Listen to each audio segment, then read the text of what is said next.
ampuninya dosa ibu, maka itulah yang mengantarku ke dalam surga. Ridhonya ibu itulah yang akan mengantarku ke dalam surga.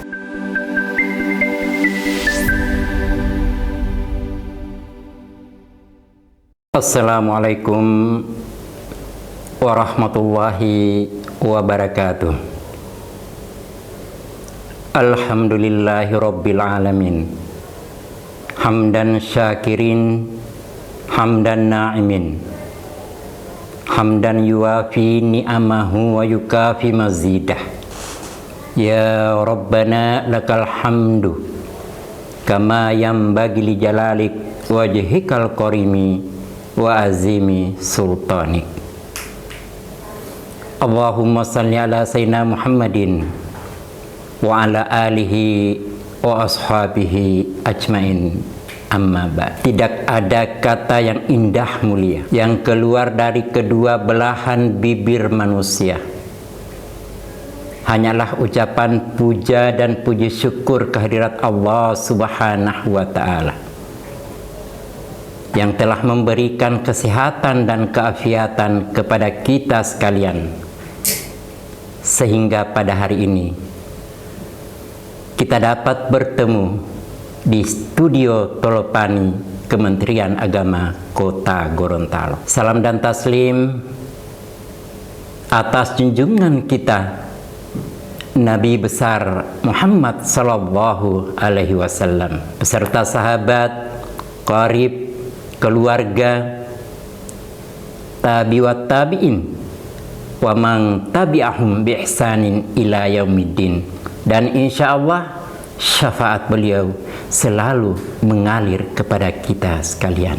Sahabat Tolopani yang berbahagia, pada kesempatan ini saya ingin mengangkat satu kisah atau satu cerita, yaitu manusia yang tidak dikenal di bumi, tetapi dia dikenal di langit. Di negeri Yaman, hiduplah seorang pemuda dengan ibunya yang sudah tua, lumpuh, dan buta. Namanya Uwais Al-Qarni. Dan pemuda ini mempunyai penyakit, yaitu penyakit sofak, penyakit yang berbelang-belang atau bintik-bintik belang pada seluruh tubuhnya. Namun demikian, Uwais adalah seorang pemuda yang soleh dan taat kepada perintah Allah Subhanahu wa ta'ala. Pada siang hari,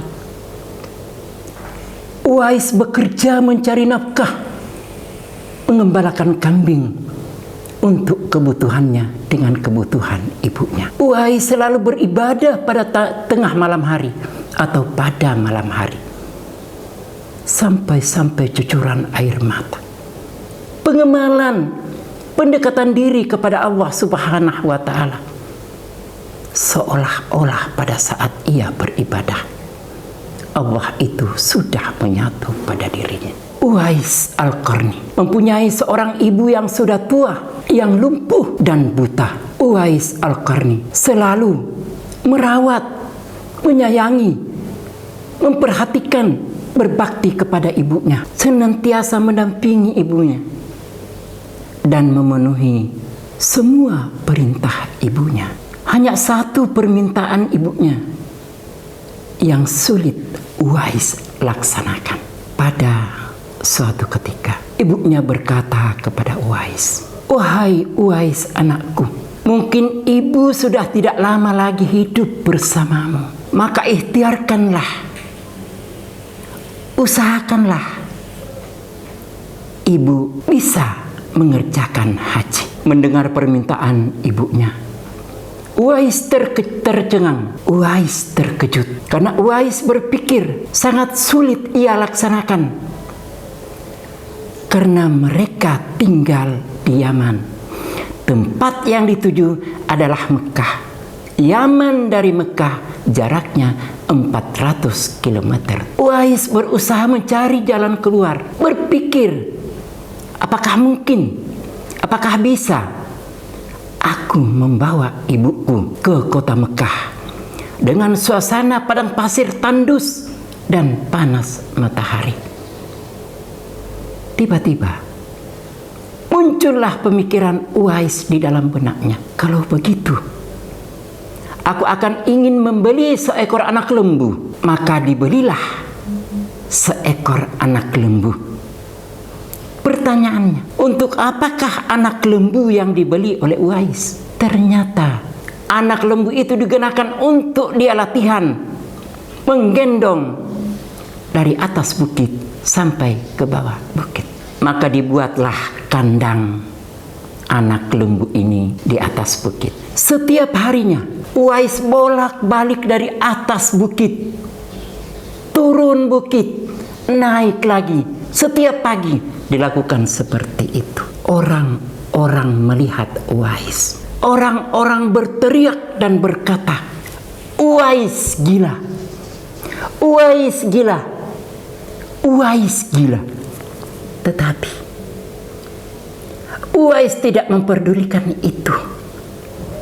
Dia berlatih terus menggendong anak lembu itu. Sehingga hari ke hari, minggu ke minggu, dan bulan ke bulan tertambah besar. Beratlah lembu itu, dan alhamdulillah Uwais tertambah besar otot-ototnya sehingga menimbulkan energi yang kuat. Orang-orang Yaman berkata, kelakuan Uwais aneh, sangat aneh dan tidak masuk di akal. Ternyata mereka tidak mengetahui apa tujuan dan maksud Uwais menggendong anak lembu dari atas bukit turun bukit. Dia latihan, persiapan, apakah dia bisa menggendong seorang ibu yang buta dan lumpuh dari Yaman ke kota Mekah. 8 bulan telah berlalu.